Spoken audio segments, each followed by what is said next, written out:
For a full 12 months a year, the 28 teams of the National Football League prepare for one day in January, Super Bowl Sunday.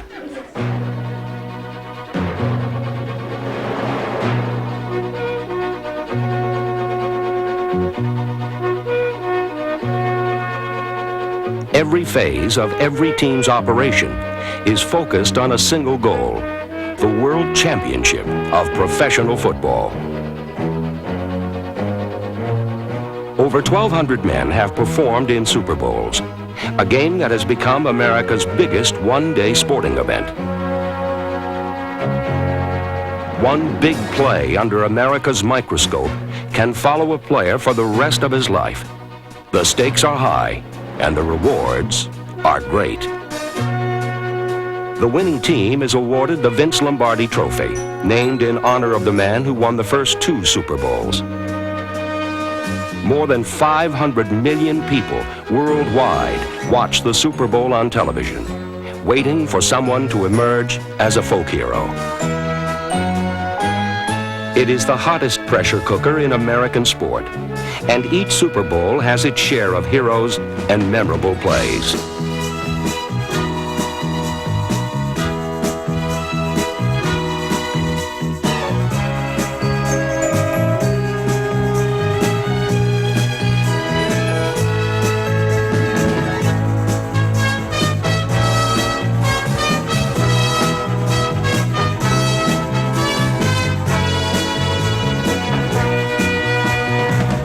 The Super Bowls are stories of both success and failure. Each has its moments when some of the game's greatest players prove they are human after all.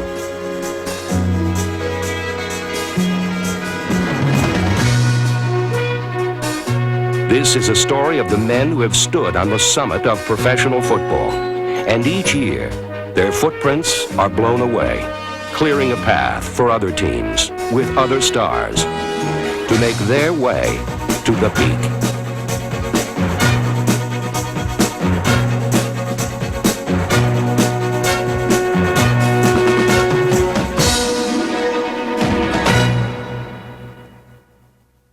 After the leagues agreed to merge in the summer of 1966, one of the details to be worked out were the details, the site, and so on for the championship game to be played between the 2 leagues.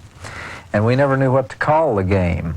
My children each had a ball called a Super Ball, and my daughter was always talking about that ball. It was a highly concentrated rubber ball that you could bounce on concrete, and it would literally bounce over a house, very much like a golf ball would.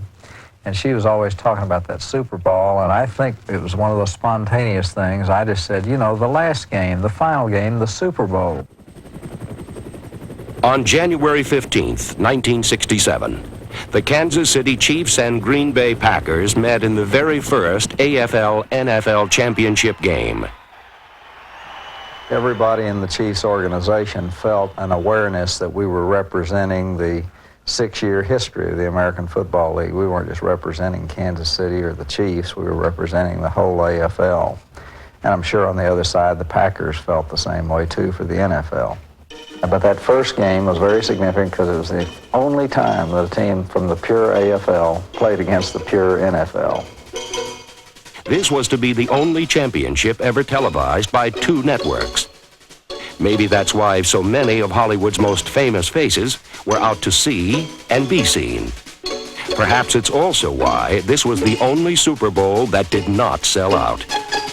Those who did attend saw the underdog Chiefs score twice in the first half to stay close to the favored Packers, 14-10. But Kansas City coach Hank Stram was still worried about pregame statements made by Chiefs cornerback Fred Williamson.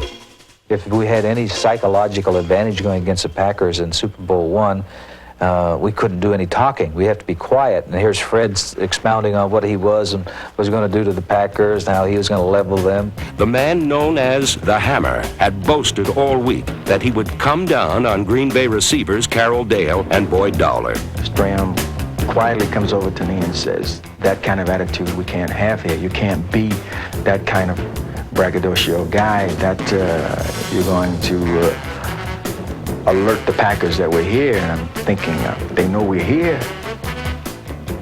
If I tell you that Boyd Dowler is not going to catch a pass, it's because I believe it. If I tell you Garrell Dale is going to be spending half the game on his behind, it's because I believe it. As a matter of fact, the first fake Boyd Dowler gave me, they carried him off the field after that.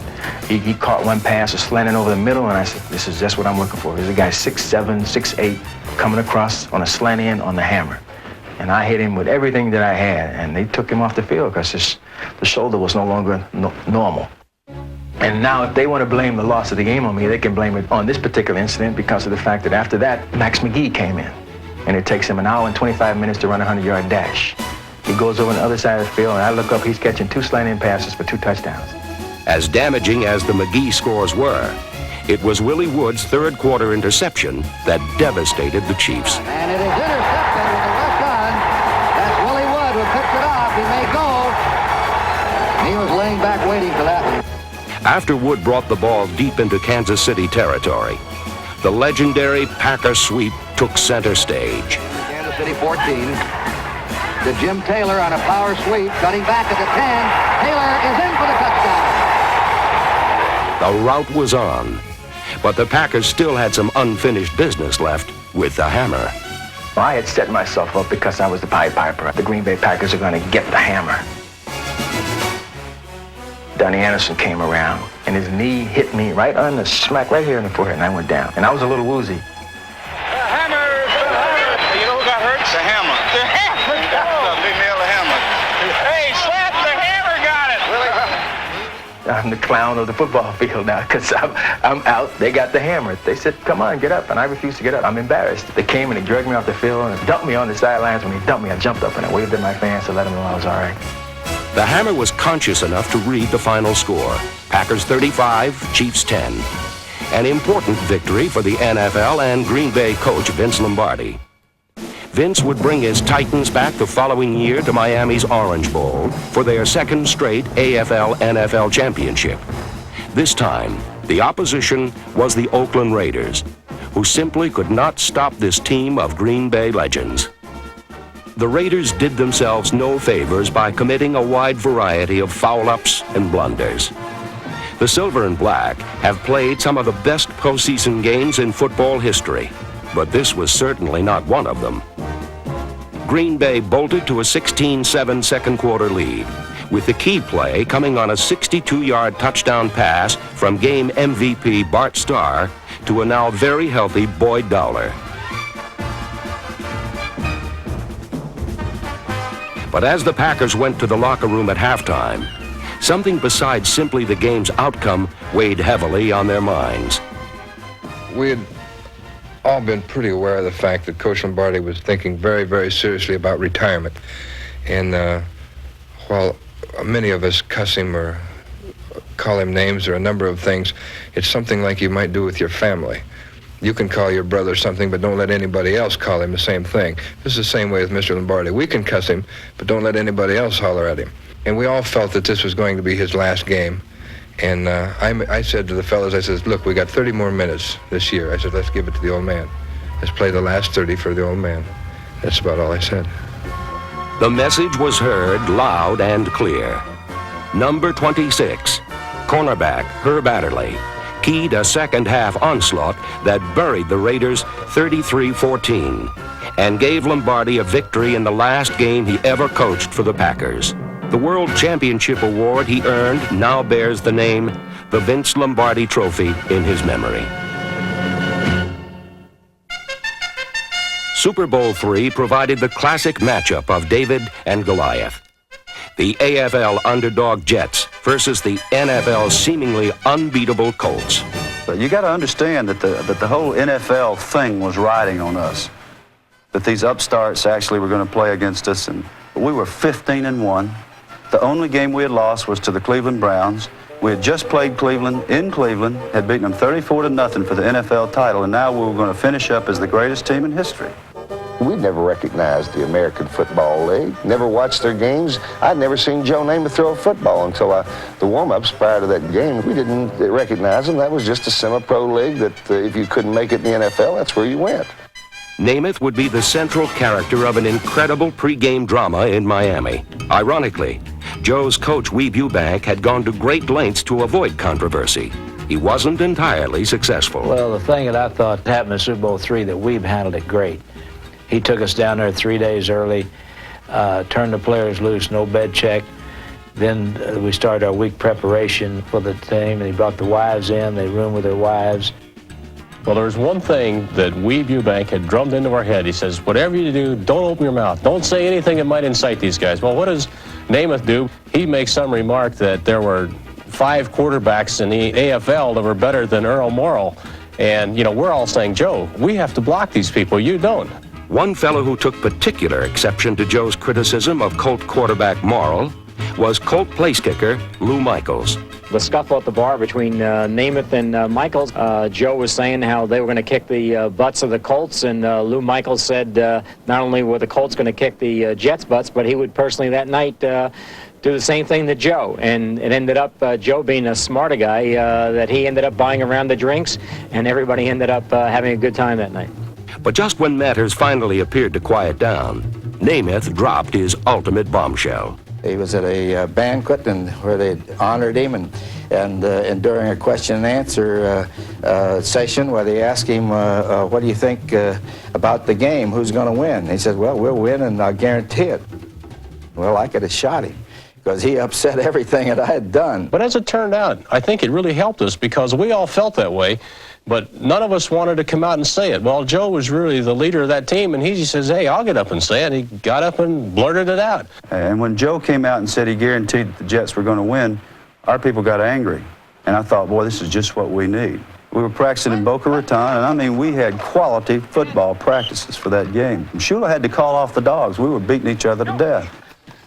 We were favored by 19 points in that game. It was not even supposed to be a game, and we went in there knowing that these guys couldn't beat us. On their best day and our worst, they couldn't beat us. Well, turned out on our worst day and their best, they could beat us. It certainly was the worst day ever for NFL Player of the Year, Earl Morrall. All season, Morrall had quarterbacked the Colts brilliantly. But January 12, 1969 was to be his day of infamy. The Jets intercepted Morrall 3 times at the goal line, the most humiliating heist coming just before halftime. On a flea flicker play, Earl Morrall was the only man in the stadium who did not see a wide-open Jimmy Orr. When Earl threw to a different receiver, it was the Jets' Dick Hudson who ended up with the ball. Not only wasn't Baltimore crushing New York, they were losing at halftime 7-0. The Jets built a 16-7 lead that could not be overcome, even by future Hall of Fame quarterback Johnny Unitas.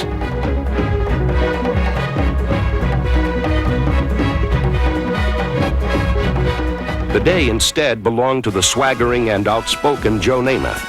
Namath had guaranteed victory earlier that week. Against the Colts, he backed up his flamboyant boasts.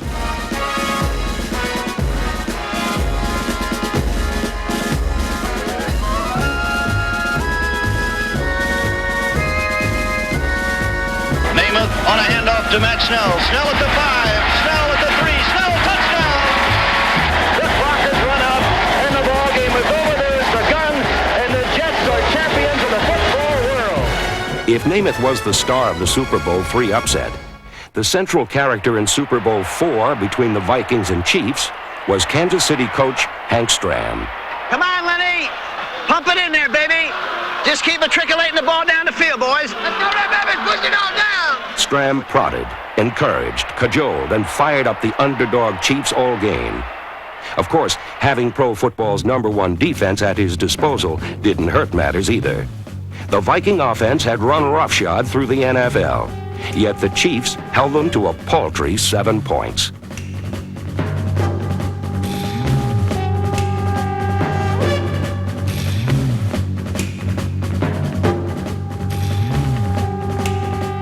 Although the play of the defense warmed Stram's heart, an occasional referee judgment elicited a cool rejoinder. Boy, that's a bad call. Mr. Official, let me ask you something. How can 6 of you miss a play like that, huh? All 6 of you. The ball jumped out of there as soon as we made contact, and nobody... I thought you were talking about you being on the field. No. What? Hey, we don't give them anything, man. We keep throwing that pressure on, putting the coal in the fire. Kick it up high, Jan. Let's go. Come on. No frozen rope. Get it up in the air so we can cover this thing, all right? Let's go. 3 field goals gave Kansas City a 9-0 lead.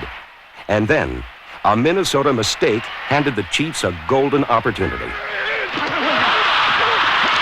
got the ball, boys. Stram didn't hesitate, calling for his favorite goal line play. 65 toss power trap. Look for 65 toss power trap. What does it look like? Hey, look for a 65 toss power trap. Let's see what it looks like. Gloucester, tell him 65 toss power trap. Get in there for 65 toss power trap. Let's block. Come on, let's get 7 points. Come on, let's go. 65 toss power trap. That might pop wide open, Rats. It's in there.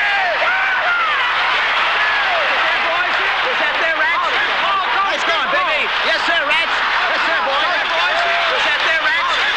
Nice going, baby. Yes, sir, Rats. Yes, sir. The mentor. 65 toss power trap. Yeah. I tell you that, baby, that's there. Yes, sir, boys. Woo! Nice goal. Nice goal. Hey, pretty cool. Okay, let's go, boys. Let's go, babes. Was that there, boys? The old mentor? You saw it again on television. Yo, Coach pumped it in there, boys. Late in the game, the Chiefs drove the final nail in the Vikings' coffin. Quick count. Dawson throws sideline pattern. Taylor holds. 25. He cuts back. 20. He's going to go. That's it, Rats. That's it, boys. Yes, sir, Rats. Yeah, that's it, boys. That's the way, Otis. All right. All right, Otis. The Chiefs won 23-7, ending the AFL-NFL competition at a 2-2 tie. The next season brought a merger between the two leagues, along with the most blunder-filled Super Bowl game ever played. In Super Bowl V, the Baltimore Colts and Dallas Cowboys hooked up in what could best be described as a comedy of errors. Nothing went according to plan. Even when the Colts dusted off a trick play and worked it to perfection, that too turned into an exploding cigar. Despite the endless supply of pratfalls, Dallas took a 6-0 lead, and the Colts would have to rally behind the leadership of legendary quarterback Johnny Unitas, who completed what was then the longest and strangest pass in Super Bowl history. Fires out left side. Incomplete. Taken by Johnson. It was off the fingertips of the intended receiver. Bounced into the hands of John Mackey, and he goes in for the touchdown. The ball was tipped, but it was also touched by one of the Dallas Cowboys, and Bill Renfro is very upset. It was just being in the right place at the right time. It was designed to go to Eddie Hinton. I was clearing out the area. When I turned and looked back, the ball was just coming to me, and I caught it and ran for a touchdown. It wasn't designed. I didn't expect it. But it's just like that inborn reflex. It's the time you catch it, go for the end zone, you know. And it gave us 6 points, which we badly needed at that time. Late in the game, with the score tied at 13, the Cowboys committed their final and most fatal faux pas. The Colts' Mike Curtis intercepted to set up the most exciting finish the Super Bowl has ever seen. 9 seconds showing on the clock. The Cowboys and the Colts all tied up at 13-13. There is the snap. The kick is up. It is long enough. It is Jimmy O'Brien. It is good. The victory wiped out the Colts' bitter memories of Super Bowl III and made them world champions. In Sunsplash, New Orleans, Super Bowl VI welcomed a surprise visitor, the Miami Dolphins. In their first 4 years, this expansion team sought only respectability. Now, they were one win away from a world championship. While the Dolphins anticipated a bright future, the Dallas Cowboys were haunted by a history of losing the big games. They were always next year's champions. In Super Bowl V, they came up 5 seconds short. They were determined not to be denied again.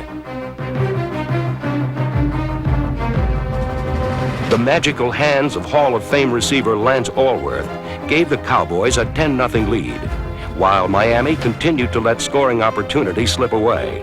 Larry Zonka fumbled for the first time in 238 carries, and Miami became the only team in Super Bowl history not to score a touchdown. Those people that had those white handkerchiefs waving before we came out, I think they're going to use it to dry their eyes now. Look at them. Dry your eyes and weep. We're number one. Hey, let's get better now. We'll improve out here next couple series. Let's go. And Greasy back to throw again. Somebody fell down. There's a pass intercepted by Halley down to the 40. Halley down to the 35. Halley down to the 20. Chuck falls down at the 10-yard line. And Halley is so mad. Here's one of the great original Cowboys. Garrison right. Thomas left. Second to go. Pitch out to Thomas. Dwayne cuts inside the 5 to the 12. And touchdown for Dwayne Thomas. He made a great 11:50 remaining. Dallas leading 17-3, and they're at the 7-yard line of Miami. And Staubach drops back to pass. That's up. Pass to end zone. Touchdown! It's the Hammer, Mike Ditka. Mike Ditka. The Cowboys rushed for a Super Bowl record 252 yards, and their defense limited the Dolphins to a low of 185 total yards. What do you think, Coach? I think it's pretty nice. Congratulations. I'm really happy. After 13 years as head coach in Dallas, Tom Landry reached the pinnacle of pro football as his Cowboys demolished the Dolphins 24-3. After that terrible defeat at the hands of the Cowboys in the Super Bowl, that was the turning point in the Miami Dolphins from just a good football team to a championship team. The following July in training camp, Coach Shula said our objective is not to look back at what happened at the Super Bowl, but to now go forward and strive for perfection. And he said that boils down to taking a game at a time and winning every game. I don't know how many other people in that locker room or in that meeting room that day remember him saying that, but that was a forecast of he was actually predicting the future, because we went undefeated that season. When the Dolphins reached the Super Bowl, they knew full well that 16 straight wins meant nothing without victory in the 17th. And it was a freak play that put Miami's streak in jeopardy. The kick is blocked, rolling loose on the field. It is picked up by Garrow. He tries to throw a pass, deflected in the air, grabbed by Bass. 40, 35, 30. He's going to score. 10, 5, touchdown. Garrow Premium situation, I think Garrow always pictured himself as Roman Gabriel in 6'6" and flowing hair, standing amidst the masses and throwing the winning touchdown. Unfortunately, Garrow's dream didn't come true quite that way. In football, there's many tests, but I think Garrow Premium passed the supreme test, because had I been he at that moment, I would not have gone to the Dolphins sideline. I've never seen Coach Shula look like that before or since. Garrow at that point was not a naturalized citizen. He was still waiting for his papers. And I think he had used Shula as a reference. To be honest with you, if I would have been Garrow Premium after that play, I would have run out at the end of the Coliseum and borrowed someone's car and drove to the coast and taken a boat back to Cyprus. Fortunately, we won it, and I don't know of anyone that was happier in that locker room than Garrow Premium. He must have come around and shook hands 7 or 8 times. The world champions bubble refused to burst the following year when they took on the Minnesota Vikings in Super Bowl XXIII. Winners of 31 of their last 33 games, the Dolphins pounded the opposition with the relentless running of Larry Zonka, who rushed for a then Super Bowl record 145 yards and 2 touchdowns.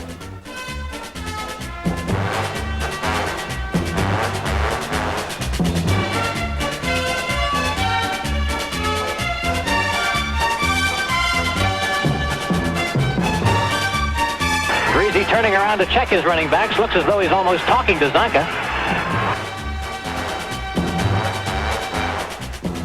So it's first and goal from the 5. It's Zonka straight up the middle, and he's got the touchdown.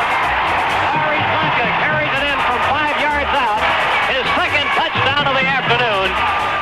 Zonka was named most valuable player, and the Dolphins were proclaimed a dynasty. The Minnesota Vikings were the losingest team in Super Bowl history. And in 1975, they looked to turn the tide against the Pittsburgh Steelers. Okay, boys, this is the big one. Let's play ball. But if Super Bowl XXIII seemed like a horror film starring Larry Zonka, its sequel, Super Bowl IX, featuring Franco Harris, was even worse for the Vikings. Number 32 turned Minnesota's Purple People Eaters red-faced.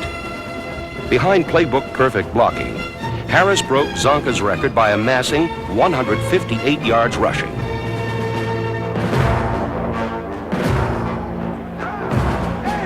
"42 years of losing and frustration ended with a 16-6 Pittsburgh win. And no one was more fulfilled than the man they call the Chief, Steelers owner Art Rooney. The popular patriarch was a lovable loser no longer. Rooney and the Steelers sought to continue their winning ways against the Dallas Cowboys in what may have been the most exciting Super Bowl ever, Super Bowl X. From the beginning, the Cowboys made it look easy when Roger Staubach connected with Drew Pearson for a 29-yard score.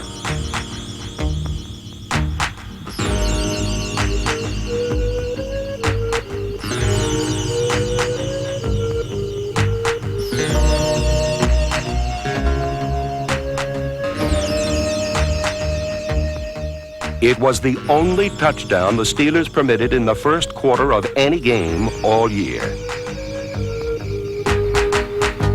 But the Steelers recovered when Terry Bradshaw rolled right and found tight end Randy Grossman in the end zone.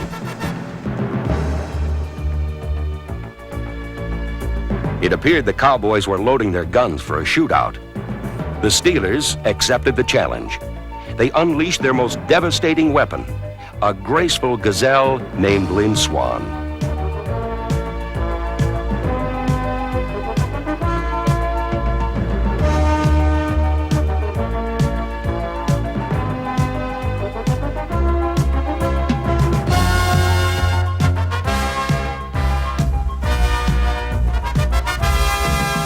Swann's levitating leap is considered one of the greatest catches in football history. Then, he literally rose to the occasion to haul in the game's winning score. Now he fires for the bomb, and Lynn Swann going for it. Swann pulls it in for a touchdown. Lynn Swann beat his man on a bomb. Swann set a Super Bowl record with 161 yards on 4 receptions and captured MVP honors.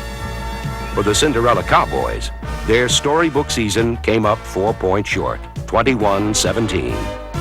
For the Steelers, Super Bowl X was another chapter to be carved into football history as they established themselves as one of the greatest teams of all time. From the Rose Bowl Stadium in Pasadena, California, it is Super Bowl XI. This is Bill King with a welcome. Everything in the United States, everything really in a sports sense in the world, is zeroed in, focused today here in the canyon at Arroyo Seco. This 11th Super Bowl will be viewed in 41 nations around the world. Desde el Tazón de las Rosas en Pasadena, California, los Raiders de Oakland y Vikingos de Minnesota se enfrentan en el Super Tazón número 11. Les Raiders d'Oakland, champions de la conférence américaine, et les Vikings du Minnesota, champions de la conférence nationale. 対戦いたしますのは AFC 代表オークランドレイダーズ。 We are about to bring to you the 11th Super Sunday Super Bowl. Neither the Vikings nor the Raiders had ever won a Super Bowl. But from the start, it appeared Oakland, the NFL's most consistent winner for over a decade, would finally claim its first title. Raider quarterback Ken Stabler had no difficulty avoiding the jaws of the Purple People Eater defense. And his touchdown pass to tight end Dave Casper helped Oakland build a 16-0 first-half lead. Then, the vicious Raider defense choked the life out of the Minnesota offense.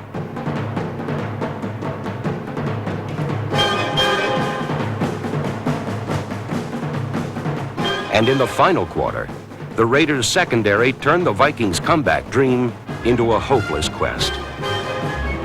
Francis back to pass, throw the sideliner, picked off! It's going to be a touchdown! Willie Brown! 45-40, 35-30, 25-20. Old man Willie! He's going all the way! Willie Brown's 75-yard interception return for a touchdown iced the Raiders' 32-14 win and dealt Minnesota an agonizing fourth Super Bowl loss. The Raiders had never won a world championship. That was their albatross. But even that flew away with their convincing victory in Super Bowl XI. Though Super Bowl XII took place in the New Orleans Superdome, the stadium was filled with a fever called Broncomania. But while this game between Denver and Dallas would be fiercely fought, it would also be frighteningly flawed. Staubach flips to the left side, fires deep for Dupree at the 10. Billy Joe fumbles the ball. It is recovered down at the 15-yard line by the Broncos. The game set a Super Bowl record for turnovers, but the Cowboys shook off their mistakes and responded in spectacular fashion. Way downfield, and Butch Johnson caught. Touchdown! A sensational diving catch by Butch Johnson, the Cowboys. Second-year wide receiver.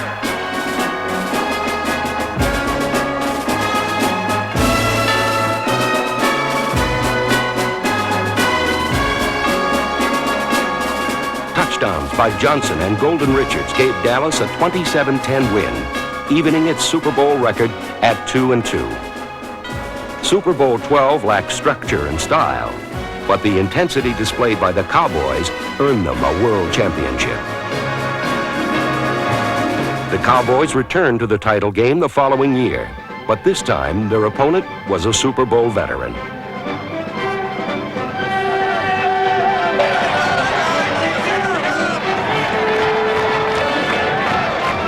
The Pittsburgh Steelers were a big play team, and in the first quarter, they lived up to their billing.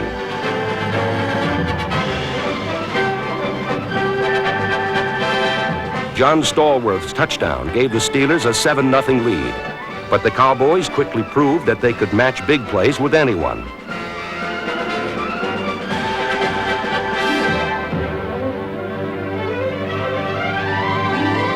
Tony Hill, number 80, tied the score. Then, the doomsday defense made the Steelers' Superman-like offense resemble a bumbling Clark Kent.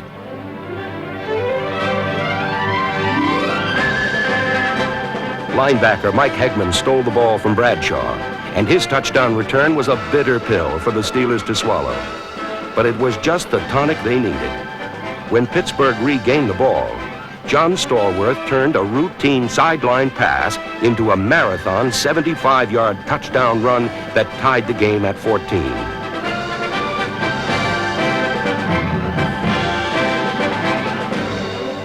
The Steelers were a mature, physically powerful team with a special confidence. When a title was on the line, they reached for the sky. Rocky Blyer's touchdown gave the Steelers a 21-14 halftime lead. But late in the third quarter, Tom Landry's Cowboys were on the verge of tying the game once again. It's 3rd down and 3, Dallas at the Pittsburgh 10. Roger back to throw, has a man open in the end zone, caught, touchdown, dropped in the end zone, Jackie Smith all by himself. Oh, bless his heart, he's got to be the sickest man in America. Oh, Jackie was... Dallas's misfortune turned into a crucial scoring swing for Pittsburgh. The Steelers answered with a Franco Harris touchdown run, then with a Terry Bradshaw to Lynn Swann 6-point masterpiece.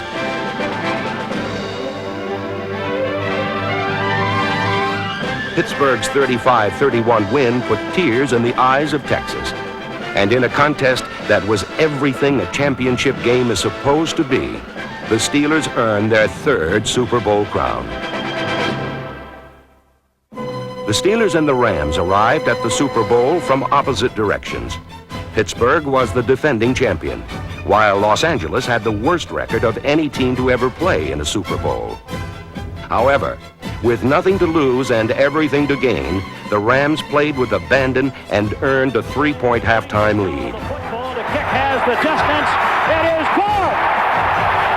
And the Rams are in front 13-10. Trailing at the half, stoic Steeler coach Chuck Noll was surprisingly casual. He must have known. It was just a matter of time before his team took control. And he was right. He looks downfield, has time, cranks it, going long for Swann. He's got it. Swann. The Steelers were still the same tough Steelers, but they soon discovered that their opponent was eager to wear the look of a Super Bowl champion. Cole goes to McCutcheon, option pass, he throws downfield, leaping grab, touchdown, Ron Smith! Trailing in the final quarter, the Steelers made their move to rid themselves of the upstart Rams.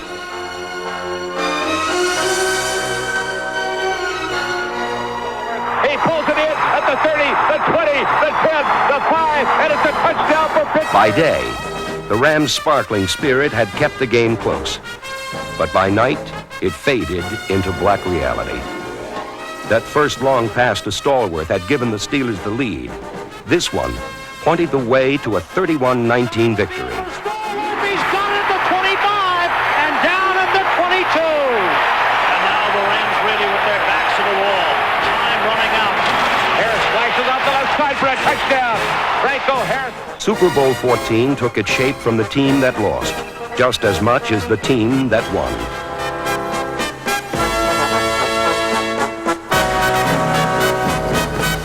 Los Angeles earned a dignity in defeat that few teams achieve in victory. The Rams won respect, but the Pittsburgh Steelers won another world championship and became the first team to win 4 Super Bowls. Super Sunday, what a day. I can't believe it. It's like a dream come true. It's unbelievable. Yes, and we're going to win. We are going to win, no question. Super Bowl 15 is upon us. Super Bowl XV featured a striking contrast in opponents.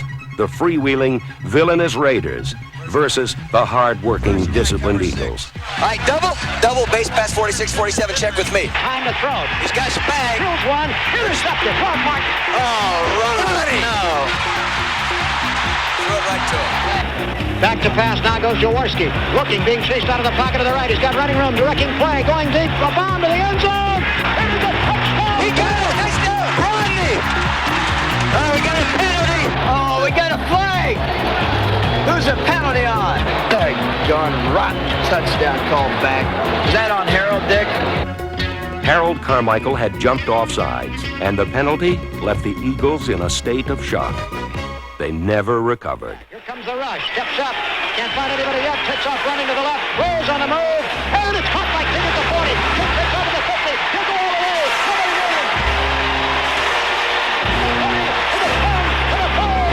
nobody running. Quarterback Jim Plunkett, the game's most valuable player, threw 3 touchdown passes. His third to Cliff Branch earned Oakland a win and their second Super Bowl title. Silver and black football is king of the hill in the National Football League. Good morning, 4 News Radio 95. In the city right now, the relative humidity is 66%, southwesterly winds at 21, giving us a wind chill factor of 25 degrees below zero. A Super Bowl has here. Both teams has here. High winds and very cold temperatures are the main factor to contend with a wind chill index 25 to 35 below zero on strong winds. In one respect, Detroit's Silverdome was an appropriate site for the Bengals and 49ers to face off in Super Bowl XVI. Both teams had come in from the cold to feel the warm glow of success after years of bitter disappointment. Cincinnati's veteran quarterback Ken Anderson, however, met with disappointment inside the dome early on.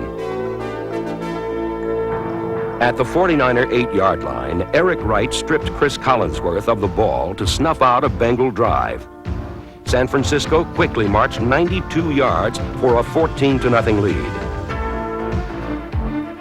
Here's Montana throwing toward the end zone, caught on the run by Cooper. He's got it. He's in the end zone. A 49er touchdown. A field goal made it 17-0. And like a smoldering fire, the Bengals could be smothered by another mistake or fanned to life by a touchdown.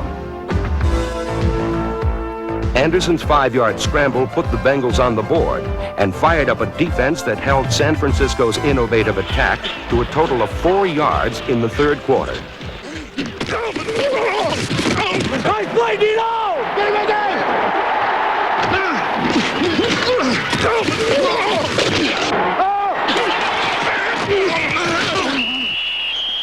Guy's playing so loose. He's playing the inside. Take it up and break it. Don't chase him in. You're getting yourself covered by the inside linebacker. On the bend in? On the out route, on the 63.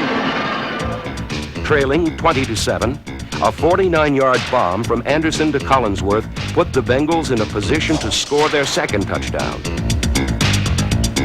3 straight times from inside the 5-yard line, the Bengals were turned away.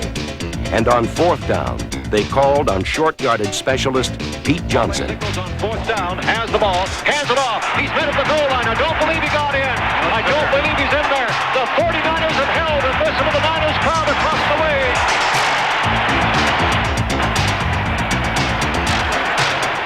The 49ers have won it.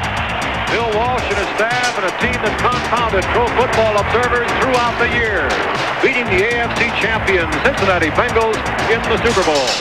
Notre Dame's Joe Montana earned MVP honors, and a year later, another Irish alumnus, Joe Theismann, hoped to duplicate that feat. We busted our ass. We've worked harder than anybody to get here. Nobody can beat us in a team, and it's worth $70,000 and a big ring. However, in the early going, center stage belonged to Miami's David Woodley. Pass, coming to the near side. He's got Cephalo wide open. Big gainer. He's got a man beat to the 40, to the 30. He could be gone. It's a horse race. It's a Miami touchdown. 76-yard touchdown pass thrown by David Woodley, and they did something weird there that caught the defense with their pants down. 24-year-old Woodley was the youngest quarterback to start in a Super Bowl. But ultimately, a battle-toughened old fullback named John Riggins would determine the game's outcome. Washington's front line had earned the nickname the Hogs, while Riggins was branded the Diesel. Drag up that Diesel. Let's go Diesel.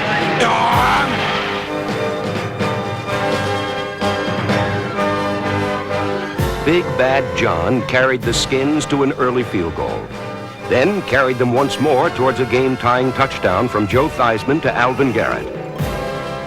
Lob into the end zone. Garrett's there. Touchdown, Washington Redskins. He got it. Redskins are going to tie this football game. Well, the Killer Bees have been stung. They have. Miami's Killer Bees had been stung. But seconds later, Washington was burned by Dolphin return man Fulton Walker. He's got it at the 2, out to the 5, to the 10, comes to the near side to the 20. He's out to the 25, turns it back. He's gone. 50-yard line, 40-yard line. He's gone. It's a touchdown. A 98-yard kickoff return for a touchdown for the Miami Dolphins. And as soon as the Redskins tie up, the Dolphins come back on top. Late in the third period, Washington added a field goal, and Joe Theismann turned in a terrific heads-up play by batting a tipped pass away from the arms of Kim Bokamper, denying him a sure touchdown. Theismann had saved the game. Now, Riggins and the Hogs would win it.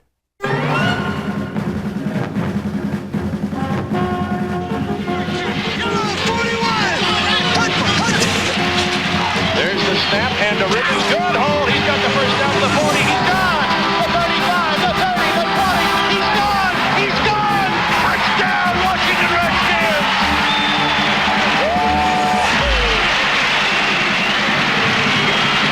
A 43-yard touchdown run from scrimmage is the longest in Super Bowl history. Joe Gibbs, the Hogs, and MVP John Riggins have beaten the Miami Dolphins 27-17. For the second straight season, Washington earned the right to compete for the Lombardi Trophy, but ran smack into the Los Angeles Raiders. From the outset, the Skins were outmatched, outmuscled, and outplayed. His back, high snap, he goes up, blocked. It's going to be blocked into the end zone. The Raiders on a chase. It'll be recovered in the end zone. It'll be... After Derek Jensen scored, reserve linebacker Jack Squirek faced off against Joe Theismann. With 12 seconds left in the half, Squirek made history. It's off to the left, he fires it out there, intercepted, Jack Squirek, touchdown Raiders! I don't believe it! Oh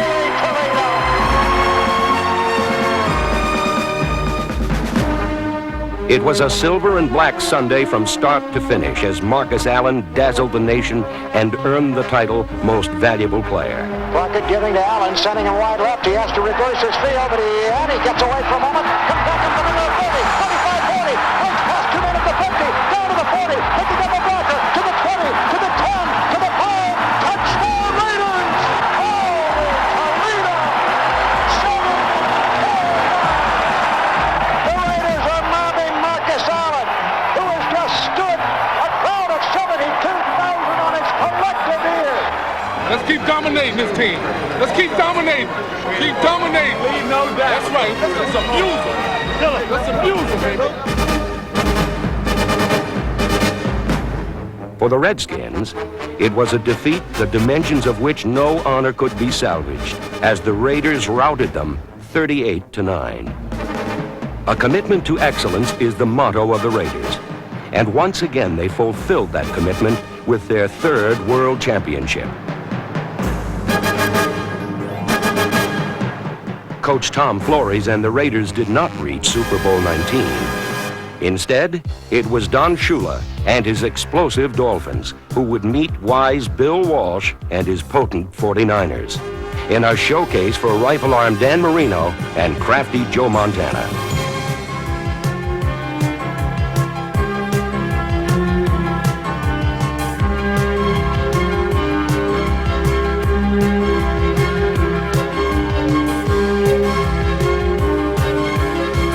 Montana and halfback Carl Monroe combined for a quick score, but Marino and Dan Johnson answered for Miami.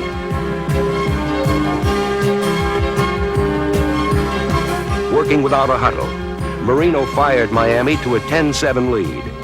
But in a record-setting scoring spree in the second quarter, the 49ers unleashed their versatile and varied attack in a hurricane of 21 unanswered points. And the Miami defense just cannot cope with the 49ers now. While Marino and the Dolphins sputtered, Montana and his Niners were running on all cylinders, as Miami's young linebackers simply couldn't cope with Bill Walsh's masterfully conceived game plan.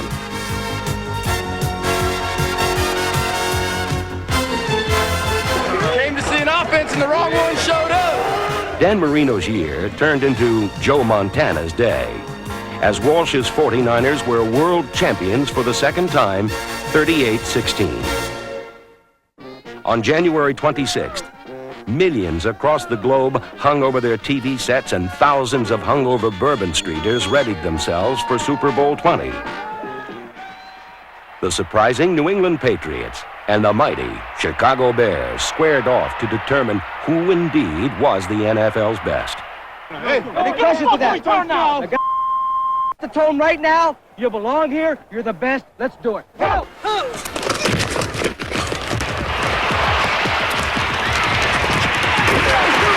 The Bears led 13-3 after the first period, and their punishing 46 defense, a unit that had shut out both the Giants and Rams in the playoffs, began to dominate. Chicago's is a high-tech, sophisticated defensive scheme. And for the Patriots this day, the 46 simply blew them away.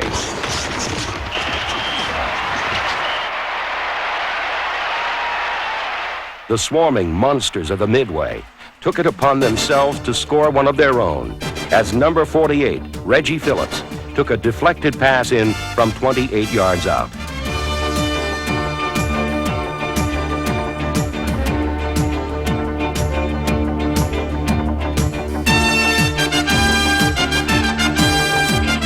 The Bears totaled 3 touchdowns in the third quarter, a Super Bowl record, with the last coming courtesy of the man everyone came to see, his immenseness, the refrigerator.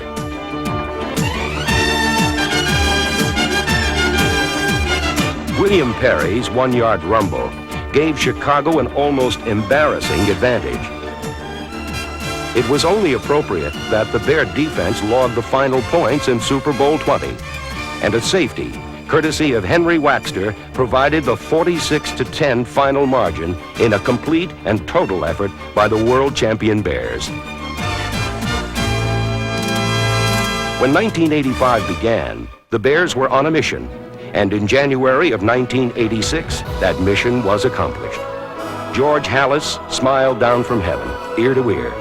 His beloved family had won their first Super Bowl ever. Boy, this feels good. Two sad notes, however, echoed after their impressive win. Walter Payton did not score a touchdown in the game.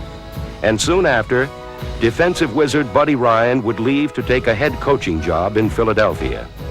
Nevertheless, Mike Ditka's Chicago Bears were indeed kings for a day. Hey, you wanted it, you worked for it, you earned it, and then you went out and took it. And God bless you. It's the greatest thing I've ever seen. I'm happy for every one of you. I love every one of you.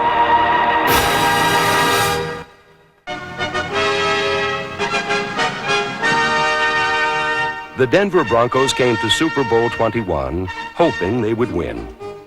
The New York Giants came knowing they would.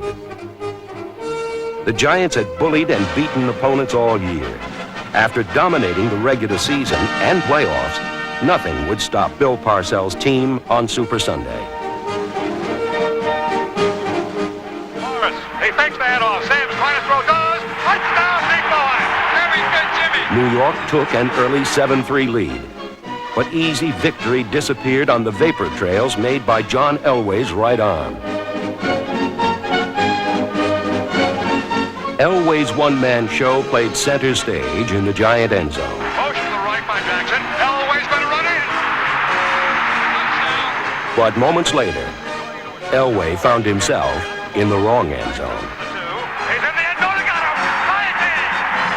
The safety was worth more than 2 points, as it marked Denver's demise and the beginning of Giant superiority. In the first half, the Giants were characters in the story. In the second, they authored the script for Super Bowl XXI. Mark Bavaro's touchdown began an onslaught of Giant points. McConkey comes in motion to the right-hand side. Pitch. Morris returns around back to Sims on the flea flicker. Sims is looking way downfield. He's got a receiver. Complete. Down to the 10. 5. Touchdown, I believe. And nothing on mark number 1. Here we go. 1 yard needed for a touchdown. Handoff. Morris. He's going to get it. It was like Katie by the door. They know they're going to score. They almost gave up. In a dazzling performance that made history, game MVP Phil Simms picked Denver apart. The Giants scored 30 second-half points to set a Super Bowl record.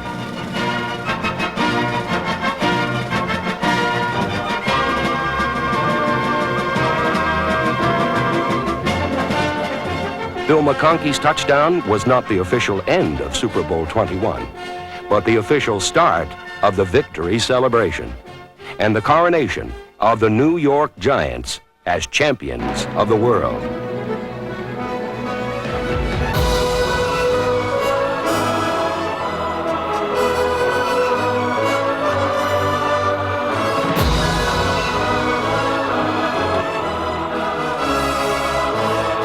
The Tough Guy Giants, blue-collar champions, boys at heart, but giants among men, and the NFL's 21st Super Bowl champions.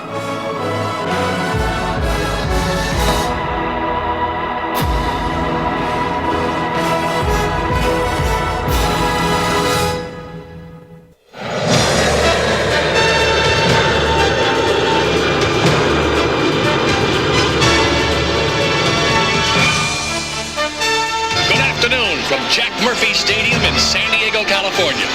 The road to Super Bowl XXII stops right here. This afternoon, we're going to play the biggest football game in the history of Western civilization. Or for this year, anyway. The Washington Redskins against the Denver Broncos. Come on! Let's go! Touchdown, double in on Key! Let's go!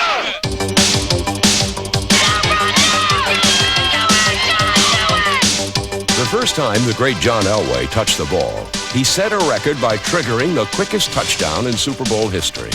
With less than 2 minutes gone, it was 7-0. In Denver's second series, Elway set another record, as no other quarterback had ever caught a pass in a Super Bowl. After the first quarter, Elway and the other 44 led 10-0. Washington prepared for the second. You just get a bite on him. What you don't want to do is get caught and try to bring him with you. You'll be playing with a hand, all right? Don't stop making them. Everybody keep your head up. Stand. The quarter. The second quarter, to be specific. 15 minutes of madness for Denver, of might for Washington. A blur to the millions who watched. 1st and 10 at the 20-yard line. I formation. Play action fake. Williams going up top. Got Sanders on the fly. Midfield. He's gone unless they can catch him. The 30, the 20, the 15, the 10. Touchdown, Washington Redskins. We're coming back. We're going to do it. 3rd down, 2 yards to go. It's Monk who's in motion. Williams to pass. Lobs it up. He's got Clark at the goal line. He's got it. Touchdown, Washington Redskins. 1st and 10 at the 42. He'll hand off to Smith and he's back. Good hole. Midfield. Horse race to the 40. Far side 35, 30, 25, 20, 15, 10, 5. Touchdown, Timmy Smith. Williams looks over that Bronco defense. Here he comes. Nope, faked out everybody. He's got Sanders in the clear at the 10. Touchdown. It's a new Super Bowl record. Williams is back. Lobs it into the end zone. He's got Didier. Touchdown. Holy cow. It's 34 points in this quarter. Before the game, Doug Williams was asked how it felt to be the Super Bowl's first black quarterback. Afterwards, how it felt to be its most valuable player by firing 4 touchdown passes in the second quarter alone. Number 83, Ricky Sanders, caught 2 touchdown passes in that remarkable quarter. And his 193 receiving yards set yet another record. The Redskins scored 5 straight unanswered touchdowns in the most explosive quarter in Super Bowl history. At the heart of that attack was a previously anonymous running back named Timmy Smith, who ripped through gaping holes for 131 yards by halftime.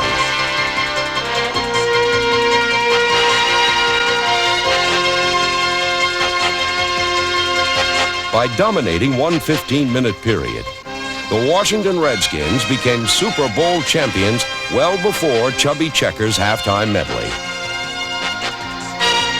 Denver's gimmicks, gadgets, the Duke, and the 3 Amigos were simply no match for Washington's size and strength. The Skins had backed their lighter opponent against the ropes, and with mighty combinations, spent the second half pounding John Elway.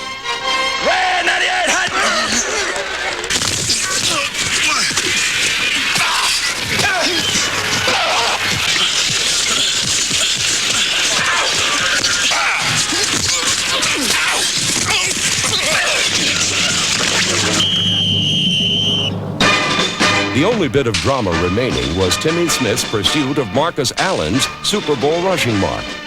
Smith's 204 yards set a new standard, and his second score mercifully ended Super Bowl XXII. Snap, here comes Timmy Smith up the middle. Touchdown, Washington Redskins. For the second time in a decade, Washington claimed the Vince Lombardi Trophy. The Redskins had blazed their warpath, and it had taken them down Glory Road to the World Championship.